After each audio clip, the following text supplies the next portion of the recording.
All right, thanks for joining me. Man, what a show. We've 3 hours, and I could probably do another 2 hours, and we'd still have lots to talk about. I bring you this story. You know, I try to bring stories to you from time to time where it's sort of David versus Goliath, or the little one versus the big one, where we can. And this is one of those stories. And it's one of those stories about the local regional building department, Pikes Peak Regional Building Department, that has really tremendous power, if you think about it: code enforcement, building inspections, building permits, those sorts of things. And this is an amazing story about a couple of citizens, just citizens who live here in our community, Dave and Lisa Wright, and how someone who worked at Pikes Peak Regional Building, who was a neighbor of theirs, sort of misused his position within Pikes Peak Regional Building to cause them tremendous headache.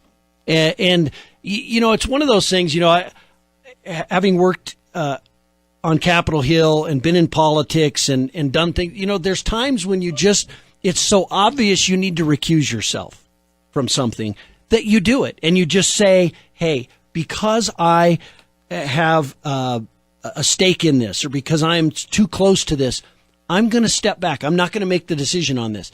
That's what you do when you're doing something ethical, when you're doing something moral. You step back from that.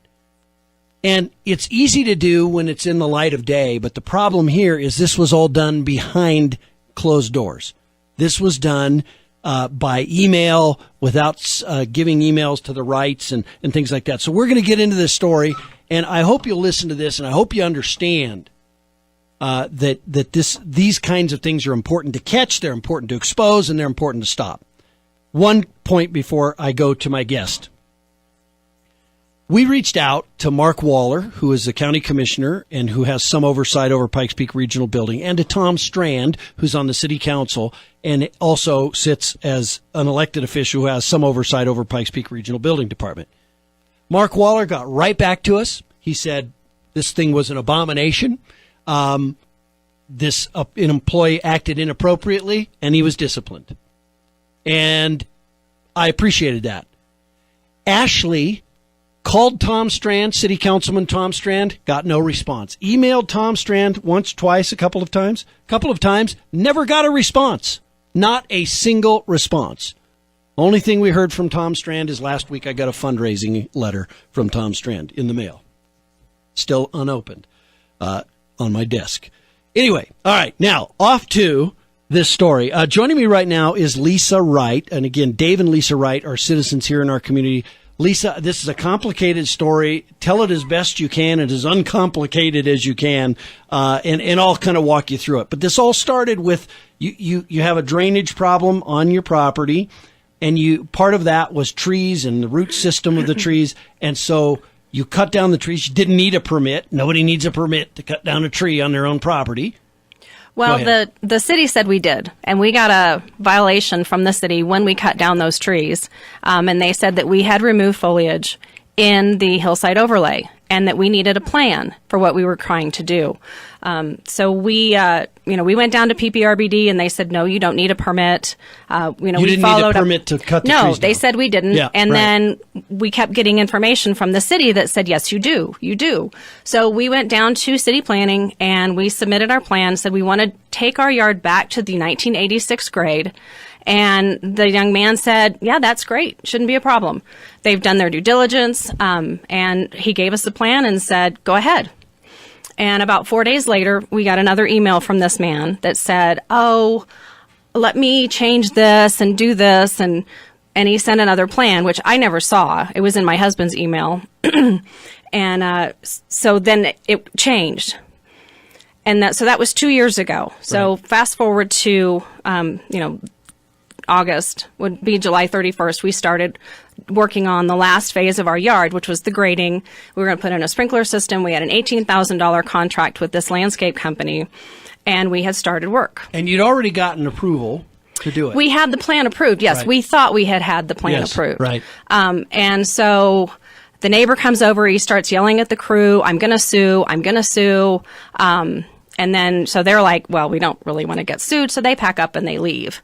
And the next day we get a stop work order from the city. And not only is it a stop work order, but they also say you need a grading erosion control plan. So we're like, I've never heard of one of those. I don't even know what that is. Well, you live in the hillside overlay and you'll need this plan. So we call it, and it has to be done by a professional engineer. So we call a couple engineering companies. With the bids we get were $3,000 to $6,000 on top of the $18,000 we were already going to spend. And I thought to myself, this is undue burden on a citizen. This is an undue requirement. I can't imagine that you expect me to spend, $4,000 more to figure out what's wrong with the dirt. Mm-hmm. And that's basically what it is. And so we read the plan that we were supposed to fill, and it to me it read like, you're doing this for a development. You're going to put in a building. Sure. Several buildings. Right. Lots of buildings. And we're just grading less than half an acre. We own a half an acre, and it's just a small section of it.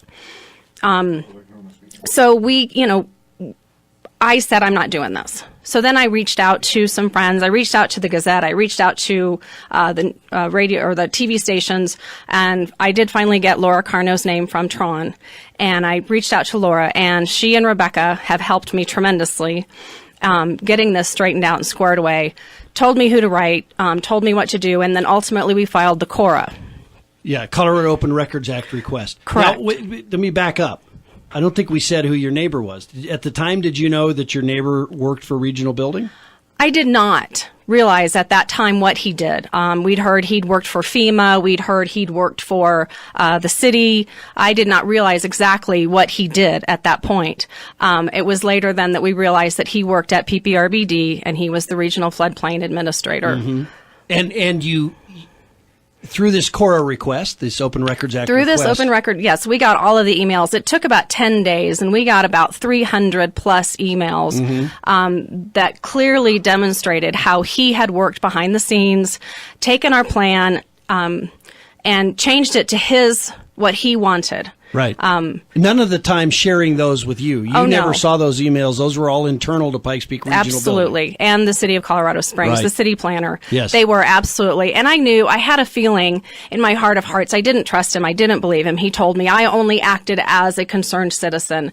And I just looked at him and I go, I don't believe you. I just don't believe you, Keith Curtis. I don't. And the emails proved that wasn't the case. He wasn't acting as a concerned citizen. No, he wasn't. He was using his PPRD email? Yes. Emails. Oh, absolutely. I mean, he was using the server from Pikes Peak Regional Building. Right. And his email address. Correct. To send things to the city and try and get his your title, project yes, stopped. and his title. Yes. Yeah. All of those. And, so when we found that out, we thought we could go to the Ethics Commission in Colorado Springs Ethics, and we could present this. Well, we did some further research, and we found that the Ethics Commission only covers about 38 people in the city of Colorado Springs, the elected officials and the heads of department. So we didn't know what else to do. So it doesn't cover Pikes Peak Regional Building. I think it only covers him as the lead, the person that's in charge of them. Right. So we I called the office. I said, "What do I do?" I said, "I have a complaint about someone in your building." Right. And the lady said she was the city attorney, and she said, "Well, you have to send it to me." And I thought, well, you're the sole gatekeeper of this. I don't think that's a good idea. So I sent it to her. I sent it to the building lead, the department head. And then about a week later, we found that the commission was having a meeting. And I went and I presented in front of the commission. And I told all of them what had happened and what was going on. We never heard anything back from them. Yeah, so you've heard nothing back from them? No, we did send them a copy of the article that Scott Weiser wrote, and we did get an email back from Tom Strand, and he said, "I'm working on it." And that was basically, we haven't heard anything since. Well, you got more than we got from Tom Strand. That's kind of, that is. Email back. Do we need to take a break? I need to take a quick break. Hold on just a minute. We'll come back and we'll continue with your story. My guest is Lisa Wright, Dave and Lisa Wright, just average citizens here in the community. And this is something that's got to be exposed. It can only be exposed if the media covers this. And there's been a little bit of coverage, but not much, on this, and I hope that this is probably the first time you've ever heard of it. But these are the kinds of things we need to hold people accountable for. You cannot abuse power like this. It's just such a terrible, wrong thing to do. We'll be right back.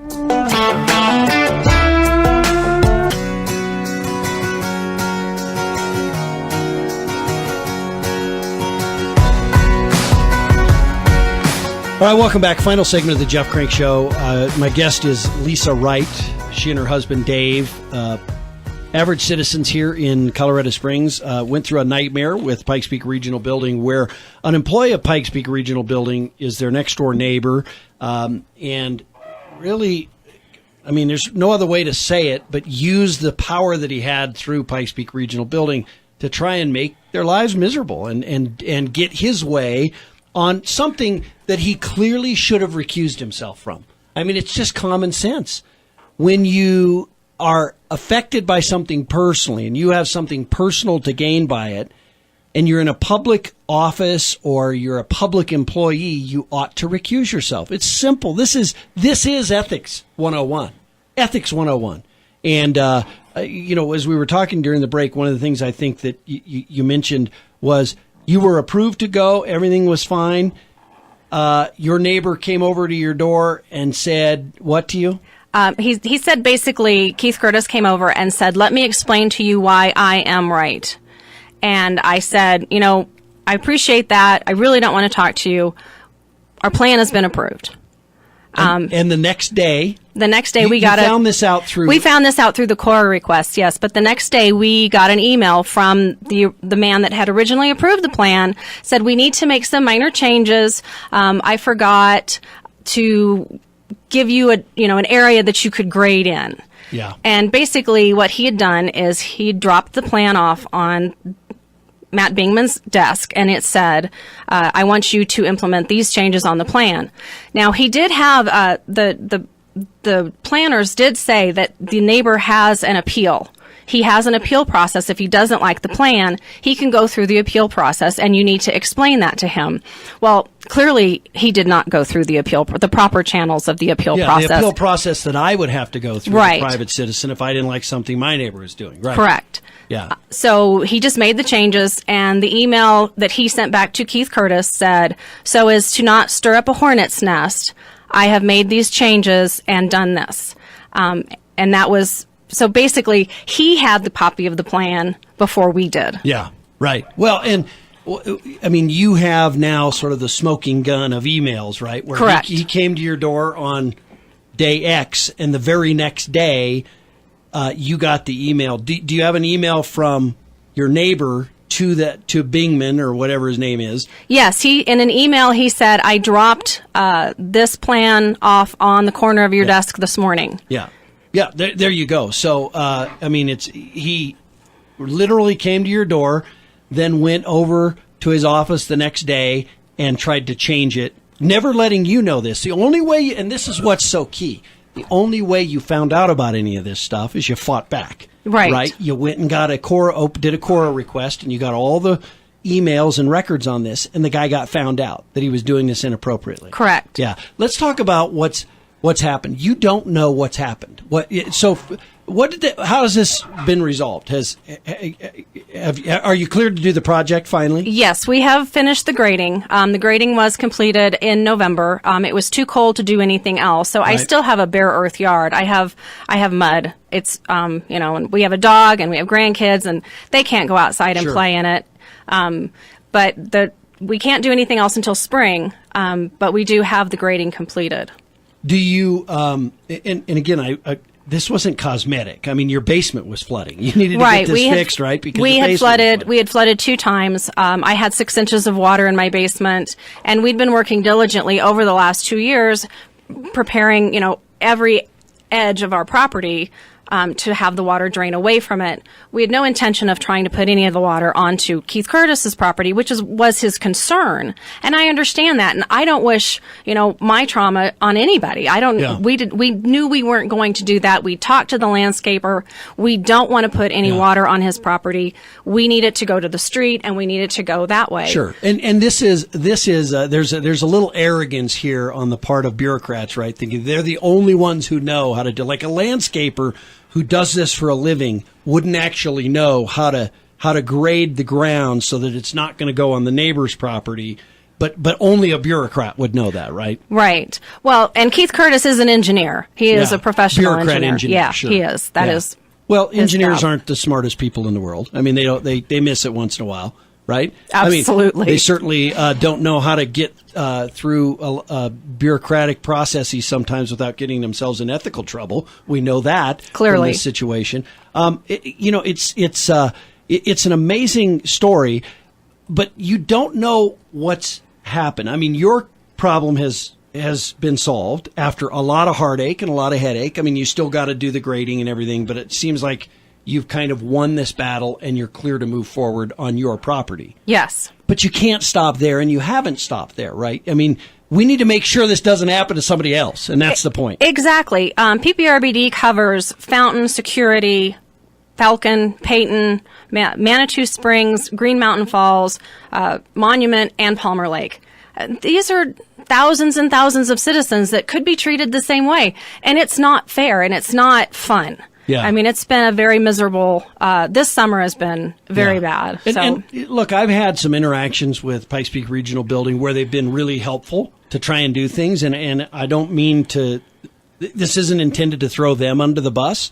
This was the wrong act of an employee. How they handle that, I think will speak volumes about it. But we were told, I was told by Mark Waller, the county commissioner, that he was aware of the situation and that Pikes Peak Regional Building reprimanded the employee, but I didn't know what that was because it's a personnel action. And that's basically what you've been told, or not? Yes, that's basically what we've been told. Right. And who told you that? Do you remember? Was it was Roger Lavelle. He's the director of regional building? Of regional building. Yeah. Yeah. Right. Well, and again, I mean, they're good people down there. I think generally, hopefully they'll do the right thing. And I think that they must know that this was wrong and hopefully reprimanded him. Have you had luck have you talked to Mark Waller about this or to Tom Strand, who's supposed to be the person representing your interests on this? Right. We did reach out. We did send them some emails, but we only got one email back from Tom Strand that said he would look into it, and we haven't heard anything since. Yeah. And I've written letters to the city council. I've written letters. I've gone down to the city council and presented to the city council, and I've not gotten any response back from any of them. Yeah, Tom, I mean, we've reached out to you a couple times. I'd love for you to come on and talk about this. You don't have to say, look, if you want to come on and just say, look, he was, this employee was disciplined. We consider it a personnel matter. We can't really talk about it, but at least give an answer so that we know that you're appointed to oversee this group of people. You're the only one of the two elected officials that kind of have oversight over this. So we need to know, where this is going and how that it's being resolved and that you care. We've reached out a couple of times, Tom, and haven't heard back from you. Ashley called your office to try and get at least a response or something. Nothing. We don't get anything back. All I get's a fundraising letter. I mean, we got to do better than that. That's not good enough. And hopefully, Tom, I know you. I think you and I have been friends. Let's get this thing resolved. Final comments. We've got just a minute or so left. Are you ready to move on this on the project? Obviously, you got to still hold them accountable. Yes, it is getting tiresome fighting and going through this over and over and over again. And I'm hopeful that this is the end for us and we can fix our yard. But I will keep pushing it out there, and I will keep making it known that this has been going on. Yeah. Well, it's good that we have neighbors like you who are going to hold people accountable. I mean, this could have all just been done and swept under the rug, and none of us would ever even have been known. And if he got away with it there, he would get away with it on the neighbor on the other side. And then if he didn't like something that happened down the road, he'd do it there. This is how bureaucrats, and that's what he is, and that means you work for the citizens, you work for the people, not that you can use your power to destroy people's lives. This is how they operate if they aren't stopped. And so I appreciate you doing this and coming forward. I'm sure it wasn't easy. Nobody likes to come forward and do it. But you seem like you're kind of a strong woman. Well, yep, I am. My husband did serve 25 years in the Air Force, and we had 4 children, and I did a lot of this by myself. And so, well, God bless you for that. You've done a great thing, and hopefully you can move forward with this and move on. But thanks for coming on and telling your story. I appreciate it. Thank you for having me. I appreciate it. You bet. Lisa Wright, thanks so much. Okay, there you go. I mean, these are the kinds of things we have to fight against. Hey, it's been a great show. Thanks for joining me today and for calling in and for giving me your thoughts and comments on the bill, the sex ed bill, and up at the legislature and everything else. We'll be back next week with another edition of The Jeff Crank Show.